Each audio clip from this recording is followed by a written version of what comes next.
Marcus Chen pressed his face against the grimy window of the transport shuttle, watching Earth shrink below him as they climbed toward the orbital station. At 17, this was his first time leaving the planet's surface, and every fiber of his being buzzed with excitement. His parents had finally agreed to let him join the student exchange program on Kepler Station, a massive hub where dozens of alien species mingled in what the brochures called peaceful cultural exchange. What they didn't mention was that it was also home to the galaxy's largest black market. The shuttle docked with a mechanical thud that reverberated through the hull. Marcus gathered his single duffel bag and joined the queue of passengers, most of them seasoned space travelers who moved with the casual confidence of people who considered interstellar travel as routine as catching a bus. He tried to copy their relaxed demeanor, but his heart hammered against his ribs as the airlock cycled open. The smell hit him first, a mixture of ozone, recycled air, and something indefinably alien that made his nose twitch. Then came the sounds, a babble of languages, clicking, chittering, and musical tones that definitely didn't come from human throats. As he stepped through the airlock, Marcus's eyes widened at his first sight of the main concourse. Kepler Station was enormous, its central hub stretching up and down farther than he could see, with walkways and platforms spiraling around the circumference in a dizzying helix. Beings of every conceivable shape and size moved through the space, towering crystalline creatures that chimed when they walked, small, furry aliens that scurried in packs, and sleek humanoids with skin like polished metal. Holographic advertisements in a dozen languages flickered overhead, advertising everything from exotic foods to questionable medical procedures. Marcus followed the signs toward the student dormitories, but found himself increasingly distracted by the side passages that led away from the main thoroughfare. These narrower corridors were dimmer, filled with smaller shops and stalls that seemed to cater to more specialized tastes. The clientele here was different too, rougher, more secretive, with the kind of posture that suggested they were either running from something or toward it. His curiosity finally overcame his caution when he spotted a particular side passage marked only with a symbol he didn't recognize. The corridor beyond was bathed in red light, lined with stalls and shops that seemed to specialize in military surplus and salvaged equipment. This was clearly not part of the official tour route. The first few stalls were relatively tame, decommissioned pulse rifles with their firing mechanisms removed, armor pieces that looked more ceremonial than functional, and various pieces of technology that Marcus couldn't even begin to identify. But as he moved deeper into the market, the merchandise became more exotic and dangerous looking. He paused at a stall run by a Zephyrian, one of the insectoid species he'd read about in his xenobiology texts. The creature had 8 arms and compound eyes that seemed to track everything at once. Its stall was piled high with what looked like random junk, broken weapon parts, scraps of metal, and various pieces of equipment that had seen better days. "You look lost, human child," the Zephyrian said, its voice buzzing with harmonics that made Marcus's teeth ache. "This is not place for tourists." "I'm not a tourist," Marcus replied, trying to sound more confident than he felt. "I'm looking for something interesting." The alien's mandibles clicked in what might have been amusement. "Interesting? Everything here is interesting. Question is whether you can afford it or whether it will kill you first." Marcus was about to respond when something caught his eye. Buried beneath a pile of corroded metal parts was a corner of what looked like black fabric, but fabric that seemed to absorb light rather than reflect it. He pointed at it. "What's that?" The Zephyrian followed his gaze and its compound eyes dilated slightly. "Ah, you have good eye for trouble. That is very old." "Very dangerous?" "Not for sale to children." The alien's reluctance only made Marcus more interested. "How much?" "I said it is not for sale. Everything's for sale if the price is right," Marcus said, remembering something his father had taught him about negotiations. "Name your price." The Zephyrian studied him for a long moment, its multiple eyes reflecting the red light of the corridor. Finally, it reached into the pile and pulled out the black item, shaking off the debris that had covered it. It was indeed a jacket, but unlike anything Marcus had ever seen. The material looked like fabric but felt wrong somehow, as if it existed in more dimensions than his eyes could process. It was completely black, so dark that it seemed to create shadows in the air around it. Despite being buried under a pile of junk, it showed no signs of wear or damage. "This belonged to dead human," the Zephyrian said, holding it up. "Very dead. Dead for a long time, maybe 3,000 years, maybe more. Found it floating in deep space, in wreckage of ancient battleship. Most merchants, they afraid to touch it. Too much history, too much blood." Marcus felt a strange pull toward the jacket, as if something inside it was calling to him. What kind of history? The kind that kills people, the alien replied. This is combat armor, human-made, but from time before your species joined galactic community. Whoever wore this was warrior, killer. The kind of human that made other species very nervous. The description only made Marcus want it more. His parents had always treated him like he was made of glass, protecting him from anything that might be remotely dangerous. But here was something genuinely dangerous, something with real history, and it was calling to him. 50 credits, he said, pulling out most of his monthly allowance. The Zephyrian's mandibles clicked rapidly. You are either very brave or very stupid, human, child. Probably both. It paused, studying Marcus's face. 50 credits is insult. This armor worth more than your entire planet. It's all I have. Then you cannot afford it. Marcus started to turn away, disappointed, but the alien called him back. Wait. Perhaps, it is time for this thing to find new owner. Too long it has sat in my stall, bringing bad dreams and strange customers. 50 credits, but you must promise me something. What? If you put this on and it tries to kill you, do not come back to blame me. Deal? Marcus nodded eagerly and handed over the credits. The Zephyrian wrapped the jacket in a piece of cloth and passed it across the counter. The moment Marcus's hands touched it, even through the wrapping, he felt a strange tingling sensation, as if the fabric was somehow alive. One more thing, human child, the alien said as Marcus started to leave. That armor, it has, what is your word, personality. It remembers things. Old things. If you are smart, you will sell it to museum and forget you ever saw it.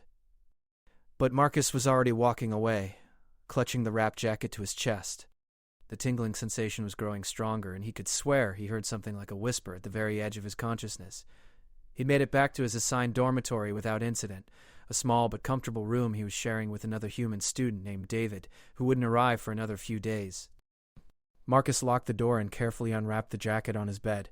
In the soft light of the room, it looked even more impressive. The material seemed to shift and flow like liquid shadow, and he could see intricate patterns worked into the surface that his eyes couldn't quite focus on. There were no obvious fasteners or closures, but as he lifted it up, the front panel seemed to part naturally. Marcus had intended to just examine it and maybe try it on quickly to see how it fit. But the moment he slipped his arms into the sleeves, everything changed. The jacket sealed itself around him with a soft hiss, conforming to his body like it had been custom-tailored. But that was just the beginning. A low humming filled his ears, and suddenly the room around him seemed to come alive with information. He could see the power conduits running through the walls, sense the electromagnetic fields generated by the station's systems, even feel the heartbeats of people in adjacent rooms. Then the voice spoke in his mind, clear as day and utterly alien despite speaking perfect English. Systems online, neural interface established. Welcome, warrior. I am the memory of Kethvar the Undying. You have inherited my legacy. Marcus tried to speak, but found his voice caught in his throat.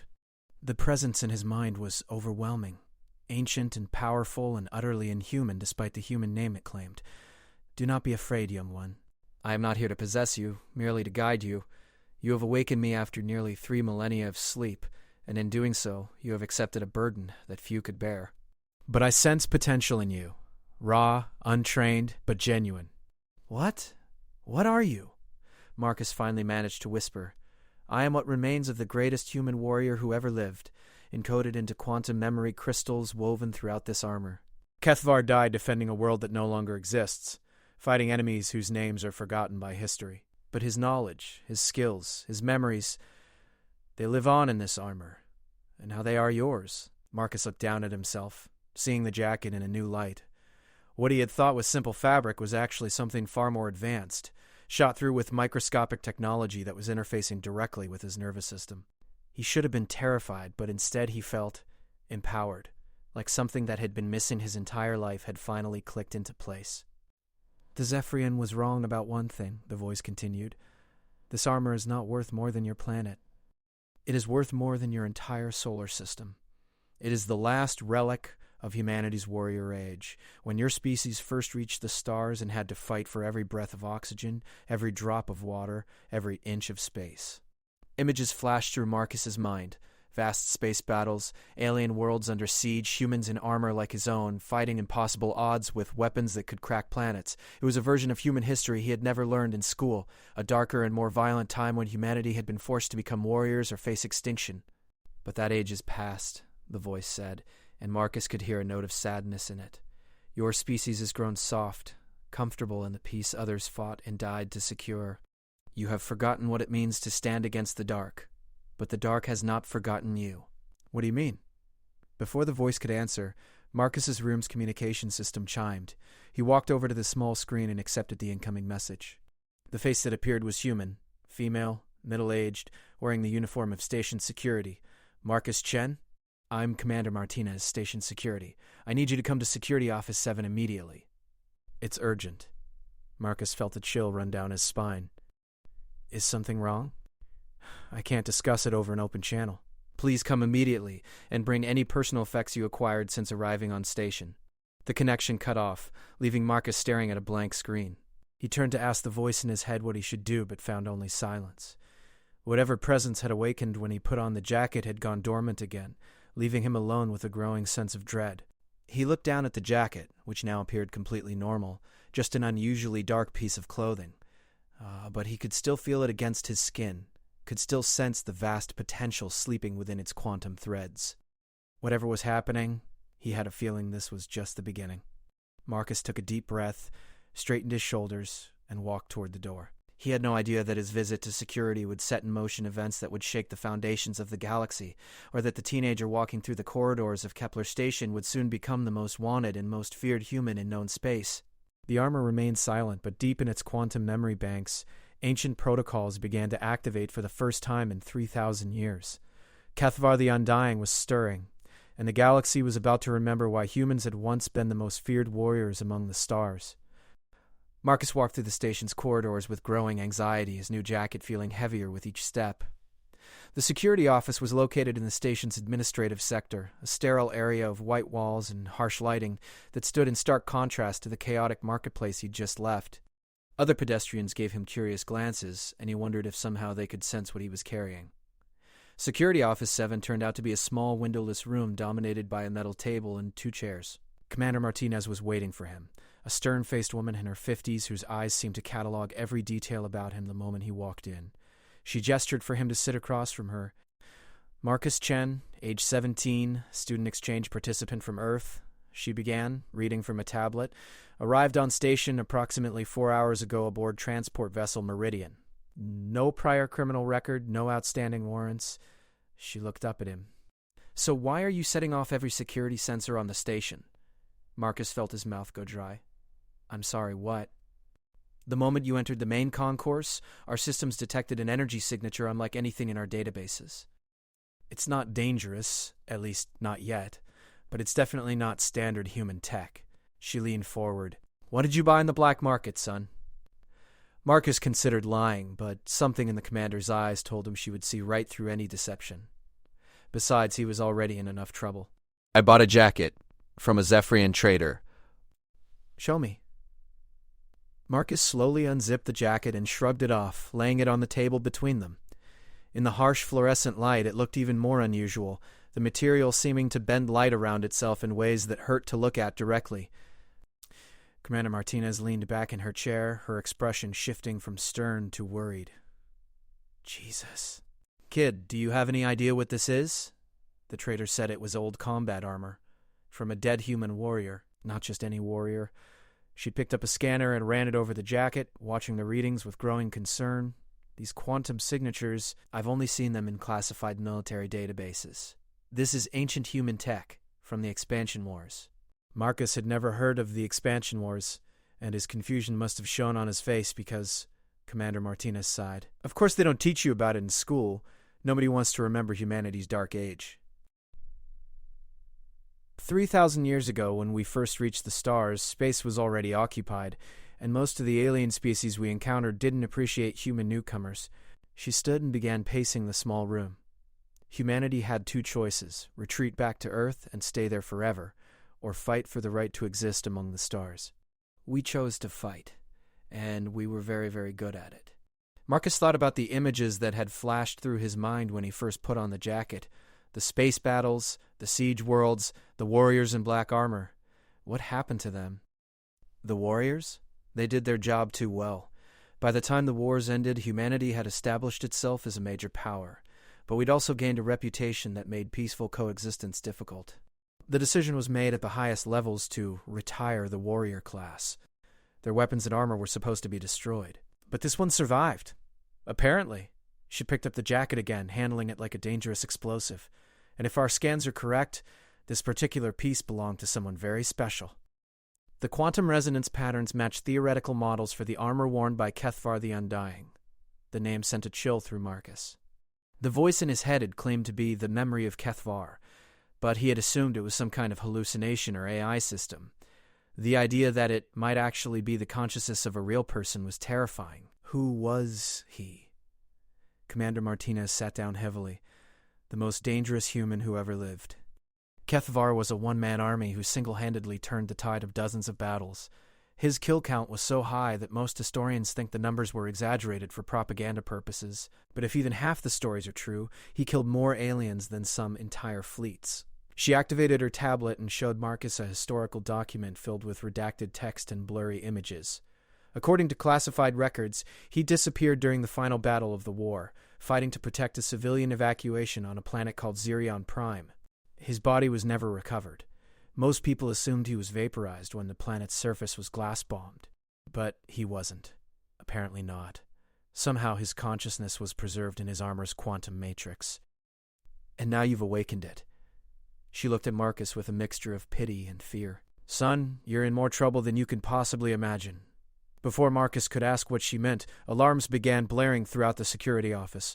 Red lights flashed, and automated voices announced a station-wide security alert. Commander Martinez jumped to her feet and activated her comm unit. Martinez here. What's our status? A panicked voice responded. Commander, we've got multiple unidentified ships dropping out of hyperspace. They're not responding to hails, and they're jamming our communications. It looks like they're heading straight for us. Through the office's small window, Marcus could see other ships in the distance, sleek predatory vessels that moved with deadly purpose towards the station. Their design was unlike anything he'd seen in the textbooks, all sharp angles and weapon emplacements that spoke of a single-minded focus on destruction. Hegemony ships, Commander Martinez whispered, her face going pale. But that's impossible! The hegemony hasn't been active for over 1,000 years! The voice in Marcus's head suddenly roared back to life, so loud and urgent that he staggered backward. Hegemony! The sworn enemies of humanity wake! Young warrior, you must don the armor immediately. The ancient evil returns, and only we can stand against it. Marcus grabbed the jacket from the table, ignoring Commander Martinez's protests, and slipped it on. The moment the armor sealed around him, the world exploded into information. He could see the approaching ship's weapon systems charging, sense the fear radiating from every living being on the station, feel the electromagnetic signatures of a dozen different species all broadcasting panic. What is the hegemony? He asked, both aloud and in his mind. The collective consciousness of 3 alien species who believed that biological life was a mistake that needed to be corrected, Kethvar's voice explained. They convert living beings into cybernetic drones, stripping away everything that makes them individual. They were the true enemy during the expansion wars. Every other conflict was simply preparation for the war against them. On the station's external view screens, Marcus could see the hegemony ships growing larger as they approached. They were massive, each one easily the size of a city, bristling with weapons that could reduce the station to atoms in seconds. But why are they here now? Marcus asked. How did they even know about the armor? The armor's awakening sent out quantum echoes across space-time, Kethvar explained. To most species, it would be undetectable background noise. But the hegemony has been waiting and watching for 3 millennia, searching for any sign that humanity's warriors might return. Your putting on this armor was like lighting a beacon that could be seen across half the galaxy. Commander Martinez was shouting orders into her comm, trying to coordinate the station's defenses, but Marcus could see from the tactical displays that it was hopeless. Kepler Station was a civilian hub, not a military installation. Its shields and weapons were designed to handle pirates and smugglers, not a full hegemony assault fleet. We have to evacuate, Marcus said. There's nowhere to run, Martinez replied grimly. Their ships are faster than anything we have, and they've already cut off all the major hyperspace routes. We're trapped. Then we fight. With what? The station has maybe 24 security officers and some light pulse weapons. Those ships out there could sterilize entire planets. Marcus felt Kethvar's presence growing stronger, ancient memories and battle instincts flooding through his consciousness. He could see tactical assessments overlaying his vision, weak points in the hegemony ship designs, attack patterns that might, just might, give them a chance. "I need to get to the station's industrial bay," he said suddenly. "Why?" "Because this armor isn't just for protection. It's designed to interface with any human technology, including manufacturing systems. If I can reach the fabrication units, I can build weapons." Commander Martinez stared at him like he'd grown a second head. "You're 17 years old. What do you know about weapons manufacturing?" Marcus felt a grim smile cross his face, though he wasn't sure if it was his expression or Kethvar's. "And he was very, very good at building things that killed his enemies." The station shuddered as the first hegemony weapons struck the outer shields. Through the armor's sensory network, Marcus could feel the energy barriers weakening with each impact. They had perhaps minutes before the station's defenses failed completely. "This is insane," Martinez muttered, but she was already moving toward the door. "Industrial Bay 7 is the largest. If you're going to do something crazy, that's your best bet." They ran through corridors filled with panicking civilians and station personnel. Aliens and humans alike pressed themselves against walls or huddled in doorways, all of them sensing that something terrible was approaching. Marcus could hear children crying, could smell the acrid scent of fear sweat from a dozen different species. As they ran, Kethvar's voice provided a constant stream of tactical information. The hegemony ships are using standard assault formation Alpha 7. Their shields will be concentrated forward, leaving their engines vulnerable to rear attacks. Their weapons are powerful but slow to cycle. We'll have approximately 4 seconds between volleys to maneuver. "We don't have any ships," Marcus pointed out. "We will." Industrial Base 7 was enormous, a cavernous space filled with fabrication units, raw material processors, and assembly arms that could build everything from personal electronics to small spacecraft. Under normal circumstances, it would take hours or days to create anything complex. But as Marcus approached the central control console, the armor began interfacing with the station's systems in ways that shouldn't have been possible. Quantum pathways opened in his mind, showing him how to reorganize matter at the molecular level, how to compress manufacturing timeframes that should take days into minutes. The armor's ancient technology was rewriting the fabrication protocols in real time, turning the entire industrial bay into an extension of itself. "What are you building?" Martinez asked, watching in amazement as dozens of assembly arms sprang to life simultaneously. "Everything we need to survive the next hour," Marcus replied, though he could barely understand the words coming out of his own mouth. Kethvar's knowledge was flowing through him so fast that it was difficult to tell where his own thoughts ended and the ancient warrior's began. The fabrication units were already producing components that Marcus had never seen before: crystalline matrix cores, quantum field generators, weapon assemblies that seemed to bend space around themselves. The armor was somehow transmitting blueprints that predated human contact with alien civilizations, designs that had been perfected in the crucible of the expansion wars. Through the bay's massive viewports, Marcus could see the hegemony ships taking position around the station. They weren't firing their main weapons yet. They wanted to capture the station intact, to convert its population into cybernetic drones.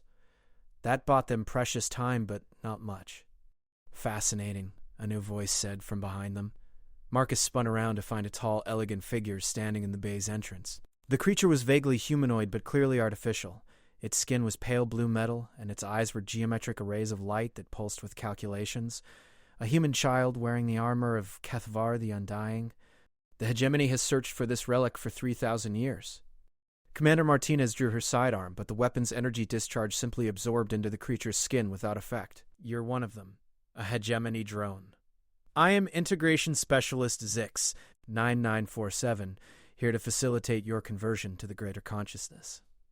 Resistance is not recommended." The creature's attention focused on Marcus. "You will surrender the armor immediately. Its knowledge belongs to the collective." Marcus felt Kethvar's rage flooding through the neural link, ancient hatred for an enemy that had tried to destroy everything humanity had built among the stars. But beneath the anger, there was something else: anticipation.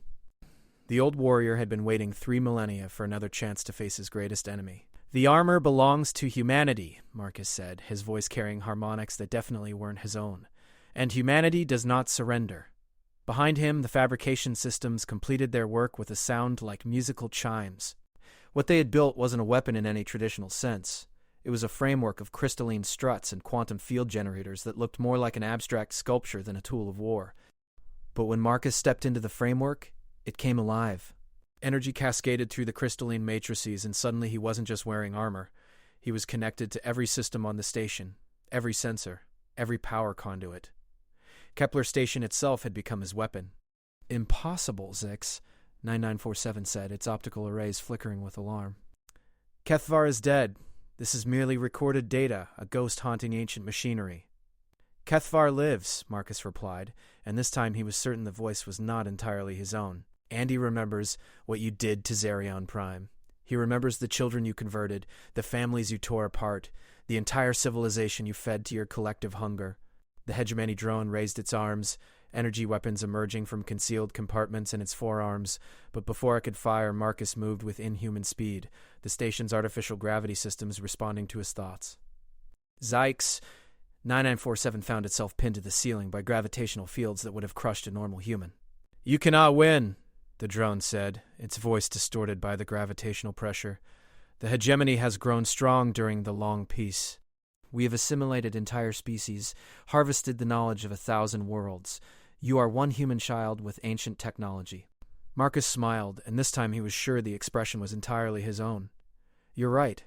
I am just one human child. But I'm a human child wearing the armor of humanity's greatest warrior, connected to a space station full of innocent people who need protecting. And I've learned that humans are very, very good at protecting the people they care about." Through the station's sensors, he could feel the hegemony ships moving into final attack position. In moments, their weapons would tear through the weakened shields and begin the process of converting every living being aboard into cybernetic slaves.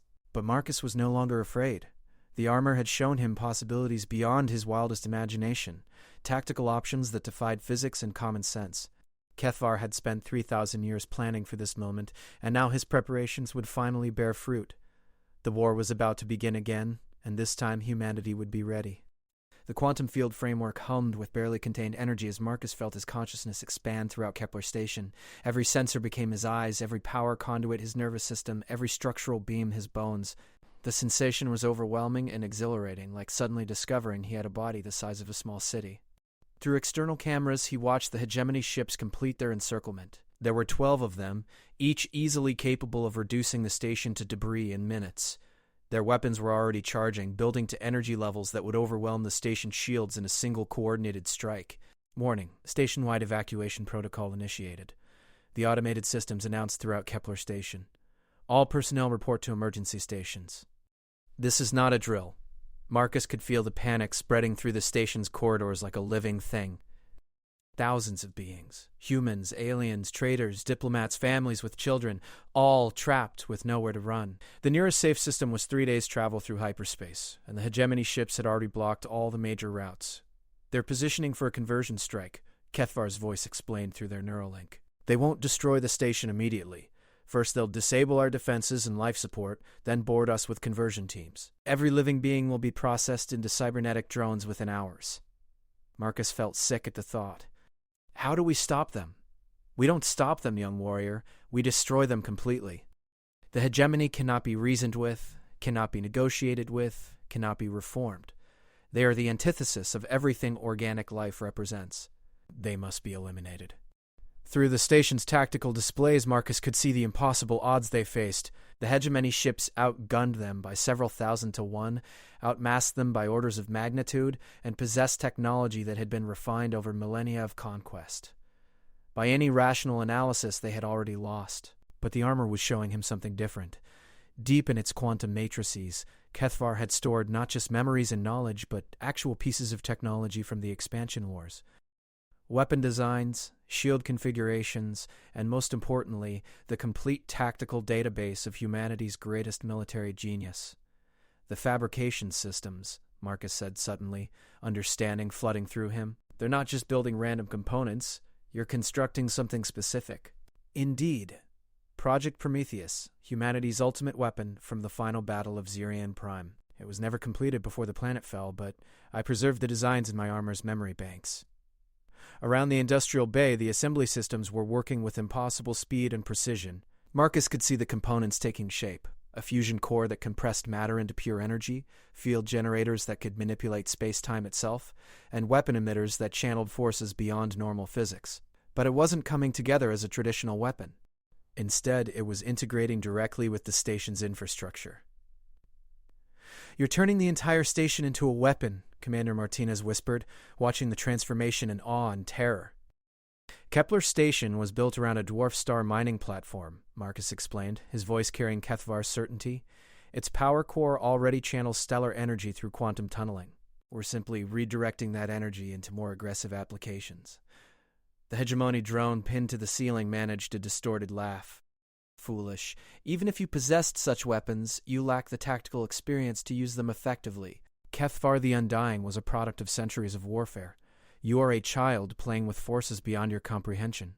Marcus felt anger flare through the neural link. Not his own emotion, but Kethvar's burning hatred for the creatures that had tried to exterminate his species. But beneath the rage was something colder and more dangerous. Absolute professional confidence.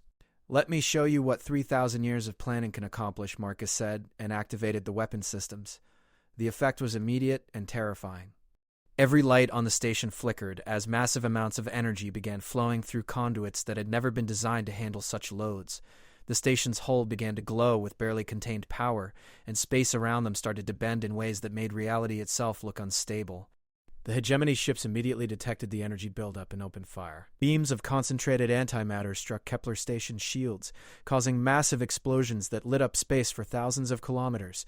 But instead of overwhelming the defenses, the enemy weapons were somehow being absorbed and redirected. "Impossible, Zix," 9947 said, its optical arrays flickering with confusion. "You are channeling our own weapons back at us." "The shields aren't just deflecting your attacks," Marcus explained, feeling Kethvar's satisfaction through their link. "They're storing the energy in quantum batteries throughout the station. Every shot you fire makes us stronger." It was true. The station's modified shield generators were acting like enormous capacitors, converting the hegemony's assault into ammunition for the weapons Kethvar had designed. Marcus could feel the energy levels climbing beyond anything the station's systems had ever been designed to handle, but somehow the armor was keeping everything stable through direct quantum manipulation. The first return shot came without warning. A beam of pure stellar fire erupted from what had once been Kepler Station's main communications array, now converted into a weapon that channeled the power of a star. The energy lance struck the nearest hegemony ship dead center, and for a moment the enemy vessel's shields held. Then they collapsed, and the ship simply ceased to exist. Not destroyed in an explosion, not torn apart by weapon fire, it was unmade at the quantum level, reduced to its component atoms in an instant of unbearable light. The remaining 11 hegemony ships immediately shifted formation, their weapons changing configuration to focus on different energy frequencies. But Marcus was already adapting, the armor's quantum processors analyzing their tactical adjustments faster than their collective intelligence could implement them. "Interesting," he said, and this time the voice was definitely Kethvar's, speaking through Marcus's lips with 3 millennia of accumulated warfare experience. "Your ships are more advanced than they were during the war, but your tactical doctrine hasn't changed. You still fight like machines, predictable, efficient, utterly without imagination." Another weapon system came online, this one converting the station's waste heat exchangers into particle beam projectors. Streams of accelerated matter lanced out from dozens of points around Kepler Station's hull, striking multiple hegemony ships simultaneously. Their shields held this time, but Marcus could see the energy patterns fluctuating as the defensive system struggled with the unconventional attack. "You cannot prevail, Zix," 9947 insisted, though its voice carried less certainty than before. "The hegemony has assimilated the knowledge of 1,000 species. We know every tactical pattern, every weapon configuration, every strategic doctrine employed by biological life forms." "You know every doctrine except one," Marcus replied. "Human desperation." The next phase of the attack was unlike anything in the tactical databases of either force. Instead of trying to destroy the hegemony ships with raw firepower, Marcus began using the station's gravitic systems to create spatial distortions around them. Suddenly, the enemy vessels found themselves fighting not just Kepler Station, but physics itself. One ship was caught in an artificial gravity well that compressed it like a giant fist. Another found its hyperspace engines suddenly activating involuntarily, tearing the vessel apart as it tried to jump to faster-than-light speed while still in normal space. A third simply found itself turned inside out as the local space-time manifold reversed its orientation. "This is impossible, Zix," 9947 said, its optical arrays now pulsing with what might have been panic. You are violating the fundamental laws of physics. The laws of physics are more like guidelines, Marcus said with Kethvar's voice, especially when you understand quantum mechanics the way humanity does. Your hegemony collective is very good at improving and optimizing existing technology, but you've never been good at the kind of creative insanity that produces real breakthroughs. Through the station's sensors, Marcus could feel the surviving hegemony ships regrouping for a final assault. Their formation had shifted again, this time spreading out to make it harder for the gravitic weapons to target multiple vessels simultaneously. But they were also moving closer, bringing their most powerful weapons to bear at point-blank range. "They're going to ram us," Commander Martinez said, watching the tactical display with growing alarm. "Those ships are accelerating directly toward the station." "Let them come," Marcus replied. "I've been saving the best weapon for last." Deep in the station's core, the final components of Project Prometheus were sliding into place. The dwarf star mining platform that formed Kepler Station's foundation wasn't just tapping into stellar energy. It was directly connected to the quantum structure of space-time itself. And Kethvar had designed a way to weaponize that connection. "What is Project Prometheus?" Marcus asked through their neural link. "The ability to turn any star into a bomb," Kethvar replied grimly. "It was humanity's final solution during the expansion wars. If we couldn't defend a system, we could at least deny it to the enemy. I used it once, to destroy the hegemony staging area at Zarian Prime. The explosion sterilized 17 solar systems." Marcus felt a chill run through him. "And you're planning to do that here?" "Not here, young warrior. But the hegemony ships are quantum entangled with their home base through their collective consciousness network. If we can trace that connection and reverse engineer their hyperspace coordinates," understanding flooded through Marcus's mind. "They weren't going to destroy the attacking fleet. They were going to destroy the entire hegemony civilization at its source. It was genocide on an unimaginable scale, the elimination of 3 entire species in a single devastating strike." "I can't do that," Marcus said. "I won't commit genocide, no matter how evil they are." "Then the hegemony will spread throughout the galaxy again," Kethvar replied. "They will convert every living being they encounter, drain the creativity and individuality from 1 trillion souls, reduce the cosmos to an endless gray uniformity of cybernetic efficiency. Is preventing one genocide worth enabling 1,000,000 others?" The moral weight of the decision crashed down on Marcus like a physical blow. Through the armor he could feel the quantum entanglement traces that connected the attacking ships to their distant masters. The information was all there: hyperspace coordinates, fleet dispositions, even the location of the hegemony's central consciousness core. One thought from him, and Project Prometheus would trace those connections back to their source and detonate every star in hegemony space. But he could also feel the individual minds within the collective, billions of beings who had once been free-thinking creatures before being absorbed into the cybernetic hive mind. They were still in there somewhere, trapped and enslaved, but not necessarily beyond redemption. The hegemony ships were only seconds away from ramming the station when Marcus made his choice, but it wasn't the choice Kethvar expected. "There's a third option," he said, and began activating systems that even the ancient warrior had never imagined. Marcus felt Kethvar's confusion ripple through their neural link as he began redirecting the Project Prometheus energy into configurations the ancient warrior had never conceived. Instead of channeling the stellar energy into weapons of mass destruction, Marcus was weaving it into something far more complex and infinitely more dangerous, a quantum consciousness field that could reach across space-time itself. "What are you doing?" Kethvar demanded. "The hegemony ships will impact the station in 30 seconds. We must destroy them now while we still have the power to do so." "We're not destroying them," Marcus replied, his hands moving across control interfaces that existed only in quantum space, manipulating systems that responded to thought rather than touch. "We're going to free them."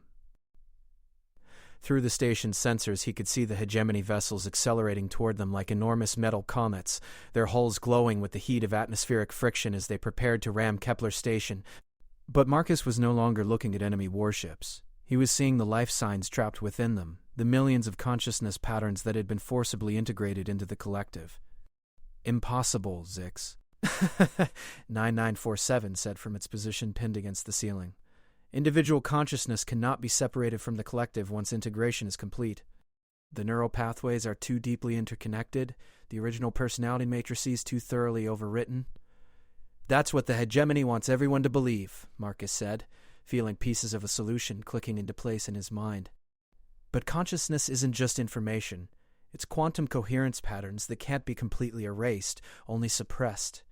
Every being you've ever assimilated is still in there, trapped but not destroyed. The energy flowing through Kepler Station reached levels that should have torn the structure apart, but the armor was somehow holding everything together through direct manipulation of the station's molecular bonds. Marcus could feel the power building toward a crescendo that would either save or destroy everything within 1,000 light-years. Even if that were possible, Kethvar said through their link, you lack the processing power to separate millions of individual consciousness patterns from a collective that has been integrating them for millennia. The calculations alone would overwhelm a planetary computer network. Then, it's good thing I'm not using a computer, Marcus replied. I'm using something much more powerful, human intuition guided by 3,000 years of accumulated tactical experience. The first hegemony ship struck Kepler Station's outer hull with the force of a small asteroid, but instead of the devastating explosion everyone expected, something impossible happened. The impact triggered a cascade of quantum energy that spread across the enemy vessel's hull like living lightning, penetrating its shields and armor as if they were made of paper. Throughout the ship, cybernetic implants began sparking and failing as the quantum consciousness field disrupted their control signals. For the first time in centuries, individual thoughts began stirring within the collective mind, confused, terrified, but unmistakably individual. By the void, Zix 9947 whispered, its optical arrays flickering with what might have been disbelief. You are actually severing the neural connections. But the shock alone will kill most of them. Their biological systems haven't functioned independently for generations. Marcus was already accounting for that possibility, using the armor's medical databases to flood the affected ship with healing nanites and life support protocols designed by human military medics during the expansion wars. It was a delicate balance, disrupting the cybernetic control systems while simultaneously keeping the biological components alive. The second ship impacted the station's hull, and then the third, each collision triggering another wave of consciousness liberation. But Marcus could feel the strain beginning to tell on both his body and the station's systems. The amount of energy required to maintain the quantum field was enormous, and even with stellar-level power sources, they were approaching the limits of what was physically possible. The field is destabilizing, Commander Martinez warned, watching readings that climbed beyond anything her instruments had been designed to measure. Whatever you're doing, it's tearing the station apart at the quantum level. Through the armor sensory network, Marcus could feel the truth of her words. Kepler Station's hull was developing stress fractures, and several decks had lost atmospheric containment, but he could also feel something else. Hundreds of individual minds awakening within the hegemony ships, confused and disoriented, but finally free to think their own thoughts. Hold together, he whispered to the station, pouring more of his own life force into the quantum matrices. Just a little longer. The fourth impact brought something unexpected, resistance from within the collective itself. As more individual consciousnesses began to reassert themselves, they started working together to protect each other from the hegemony's attempts to reassimilate them. The cybernetic control network was fragmenting, creating pockets of freedom that grew larger with each passing second. This is madness, Kethvar said, but Marcus could hear wonder beneath the ancient warrior's frustration.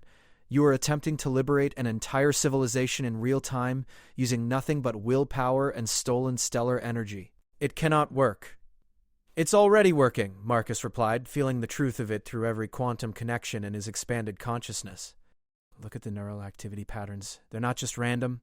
They're organizing into stable personality matrices. The original beings are still in there, and they're helping each other remember who they used to be. The fifth hegemony ship struck the station, but this time the impact was different. Instead of trying to ram through the hull, the vessel was actually slowing down, its own crew fighting to regain control of their ship's systems. Through the quantum consciousness field, Marcus could feel their struggle, minds that had been slaves for centuries, suddenly remembering freedom, love, individual identity. But the effort was taking its toll. Marcus could feel his human body beginning to fail under the strain of channeling stellar energies through organic neural pathways. Blood was running from his nose and ears, and his vision was starting to blur.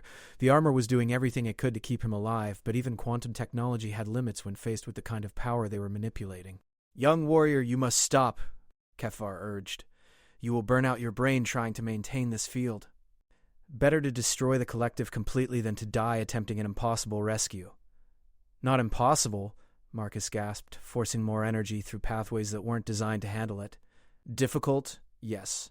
Dangerous, absolutely. But not impossible. Humans don't do impossible. We just do it anyway.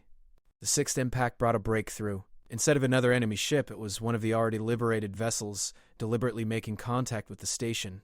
Through the whole connection, freed beings began pouring their own psychic energy into the quantum consciousness field, sharing the burden of liberation with Marcus. "They're helping," Commander Martinez said in amazement, watching as the energy reading stabilized. "The ones you've already freed are adding their own mental energy to the field." It was true. Hundreds of different species were contributing their unique perspectives and abilities to the liberation process, each one bringing something special to the effort. Telepathic races provided communication channels, energy-based lifeforms contributed raw power, and species with natural quantum sensitivity helped fine-tune the consciousness separation algorithms. The seventh ship not only stopped its attack but actively began broadcasting liberation frequencies to its remaining fleetmates. The quantum consciousness field was becoming self-sustaining, powered not just by stellar energy but by the combined will of every being that had ever been forced into the collective.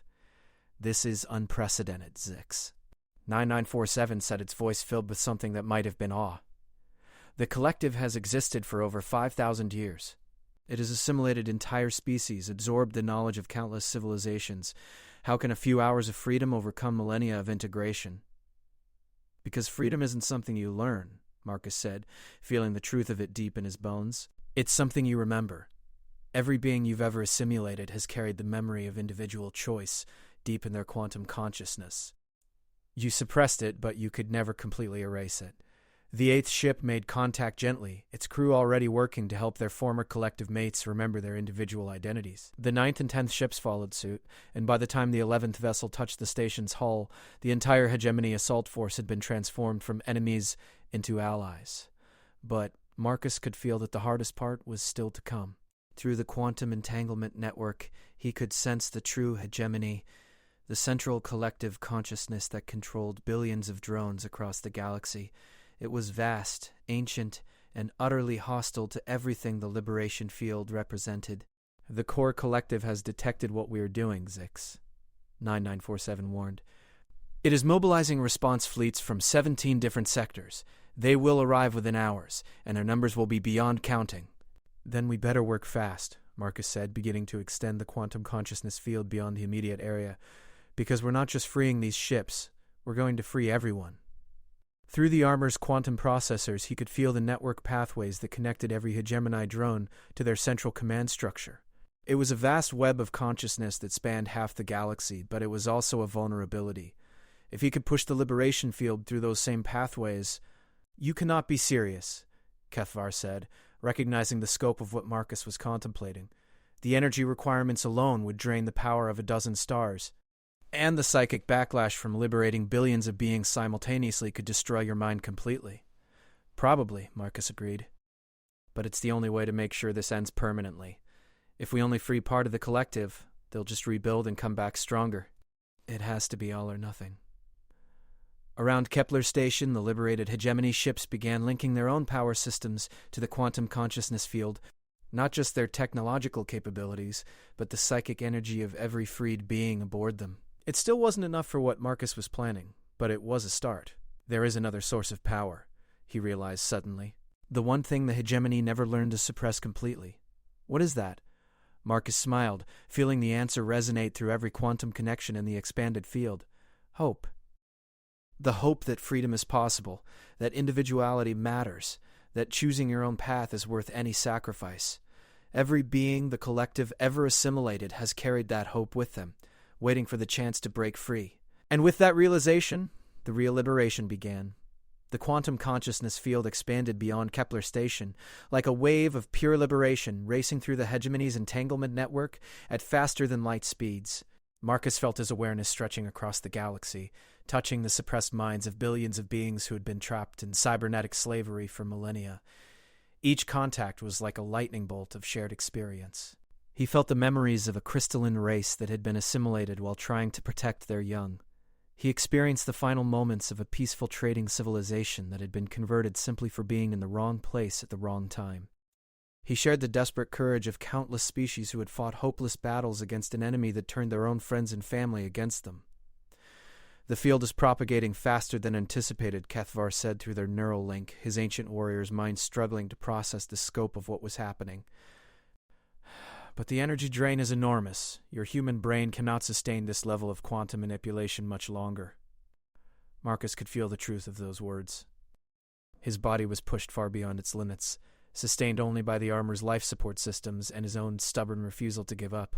Blood vessels in his eyes had burst, leaving his vision tinted red, and his hands were shaking from neural exhaustion. But he could also feel something else, strength flowing into him from every mind he liberated. "I'm not doing this alone anymore," he said, his voice hoarse but determined. "Every being that breaks free is adding their own will to the field. It's becoming self-sustaining." Through the quantum network, he could sense the hegemony's central collective beginning to panic. For the first time in its 5,000-year existence, the hive mind was facing a threat it couldn't assimilate or destroy. Individual consciousness was proving to be more than just organized information. It was a force of nature that couldn't be suppressed indefinitely. Impossible readings detected, came reports from across hegemony space as the liberation field reached major population centers. Massive, systemic failures in neural control networks. Individual thought patterns emerging in sectors 7 through 43. But the collective's response was swift and brutal. Rather than lose control of their assimilated populations, hegemonic command centers began implementing termination protocols. If they couldn't maintain control of their drones, they would kill them rather than see them free. "They're murdering their own people," Commander Martinez said in horror, watching tactical displays that showed entire star systems going dark as the hegemony chose genocide over loss of control. Marcus felt each death like a physical blow, but he also felt something else, the rage of every freed being who witnessed the collective's final cruelty.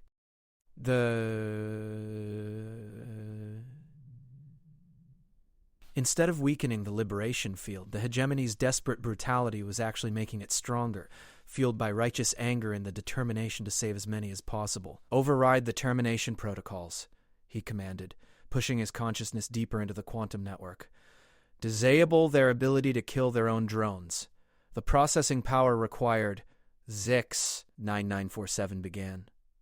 "Is irrelevant," Marcus finished, "because I'm not calculating anything. I'm just refusing to let them win." Human stubbornness, it turned out, was a quantifiable force in quantum mechanics. The simple refusal to accept defeat, the bone-deep conviction that freedom was worth any cost, became an organizing principle that restructured reality itself around the liberation field. Throughout hegemony space, termination signals began failing as freed minds worked together to protect their still enslaved comrades. Entire fleets of warships found their crews suddenly remembering their original species' loyalty oaths, turning the collective's own weapons against its command centers.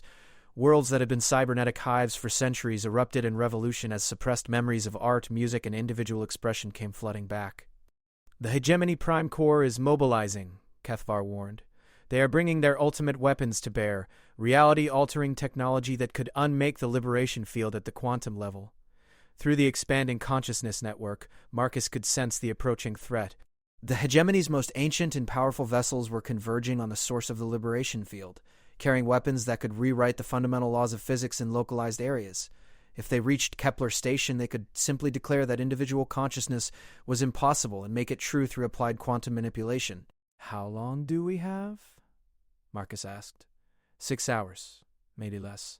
Then we finish this now." Marcus began channeling every available source of power into the quantum consciousness field, not just the stellar energy from Kepler Station's power core, but the psychic potential of every freed mind in the network. The field began to resonate with a harmonic frequency that bypassed the hegemony's technological defenses entirely, speaking directly to the suppressed consciousness hidden in every cybernetic implant. The effect was immediate and overwhelming. Across the galaxy, hegemony drones began experiencing spontaneous memory recovery, remembering not just their original identities but the connections between them, families, friendships, loves, and loyalties that the collective had tried to erase.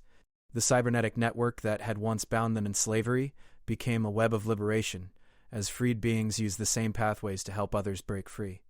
Sector after sector is reporting total network failure, came panicked transmissions from hegemony command centers.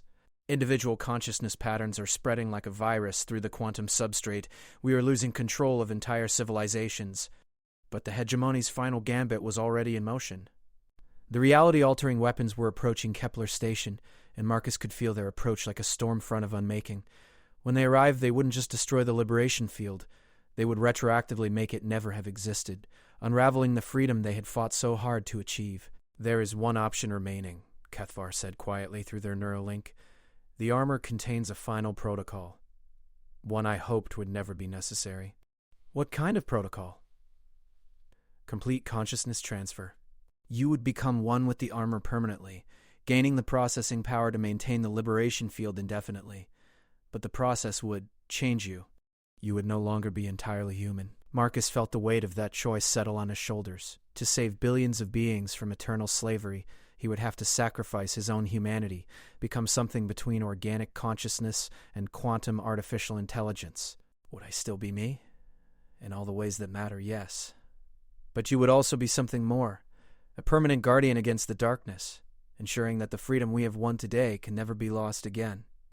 Through the station's sensors, Marcus could see the approaching hegemony vessels, reality flickering around them like heat distortion as their weapons prepared to fire. In minutes, they would reach firing range, and everything would be over.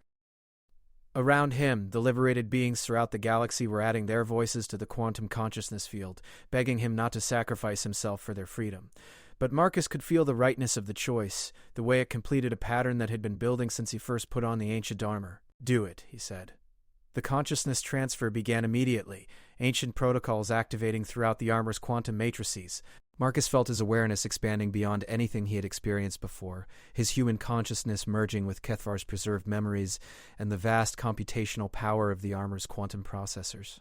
For a moment, the pain was indescribable.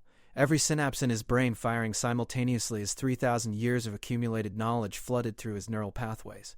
But then the integration stabilized, and suddenly he could perceive the entire galaxy as a single, interconnected system.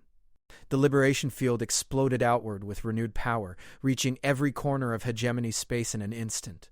Reality-altering weapons, cybernetic control networks, quantum suppression fields, none of it mattered anymore. Marcus had become something that existed partially outside normal space-time, immune to the hegemony's attempts to retroactively erase his actions. "Freedom," he declared through every communication channel in the galaxy, his voice carrying the combined will of countless liberated beings. "Choose freedom." And across 1,000 worlds, they did. The hegemony's 5,000-year reign ended not with a battle but with an awakening, as billions of consciousness patterns reasserted themselves simultaneously. The collective mind that had once controlled them shattered like glass, unable to maintain coherence in the face of so much individual will. The reality-altering weapons fired, but instead of unmaking the liberation field, they found themselves targeting something that existed in quantum superposition, simultaneously present and absent. The weapons targeting systems couldn't lock onto a target that existed in all possible states at once. "Impossible," came the final transmission from the Hegemony Prime Core. "You cannot be both organic consciousness and quantum intelligence. The states are mutually exclusive." "Human beings specialize in impossible things," Marcus replied, his voice now carrying harmonics that spanned multiple dimensions. "We are both individual and collective, logical and intuitive, mortal and eternal. We are living contradictions, and that is our greatest strength." The last Hegemony command center went silent, its controlling intelligence finally overwhelmed by the sheer impossibility of what it was trying to process. Without central coordination, the remaining cybernetic systems began shutting down, leaving their former slaves completely free for the first time in millennia. Marcus felt the liberation field stabilize into a permanent background resonance throughout the galaxy, ensuring that no force could ever again suppress individual consciousness on such a massive scale. The price had been his humanity, but what he had gained in return was something greater, the ability to serve as an eternal guardian against the darkness. Through quantum senses that spanned light years, he could perceive the aftermath of their victory. Freed beings were beginning to remember their original cultures, rebuilding civilizations that had been dormant for thousands of years. Former enemies were working together to heal the damage caused by millennia of oppression, and everywhere, the simple miracle of individual choice was reshaping the galaxy into something brighter and more diverse than it had ever been. "Well done, young warrior," Kethvar's voice said through their merged consciousness. "You have accomplished something I never could. You found a way to win without destroying everything in the process." Marcus smiled, feeling the expression resonate through quantum dimensions. "I had a good teacher, and I learned that sometimes the best way to honor the past is to choose a different future." On Kepler Station, his physical body remained connected to the quantum consciousness field, sustained by the armor but no longer entirely human. Commander Martinez and the other survivors would tell the story of what had happened, how a 17-year-old human boy had bought an old jacket and accidentally freed the galaxy. But Marcus himself had become something else entirely, a guardian spirit of freedom, watching over the cosmos to ensure that individual consciousness would never again be threatened by forces that sought to reduce it to mere information. He was no longer entirely human, but he was still entirely himself, carrying the memories and values of his species into a larger existence. And in the quiet moments between his cosmic duties, he would sometimes remember what it felt like to be a curious teenager browsing alien markets, looking for something interesting. He had found it, all right, along with a destiny he never could have imagined. The galaxy was free, and Marcus Chen, the boy who had become something more than human, would spend eternity making sure it stayed that way.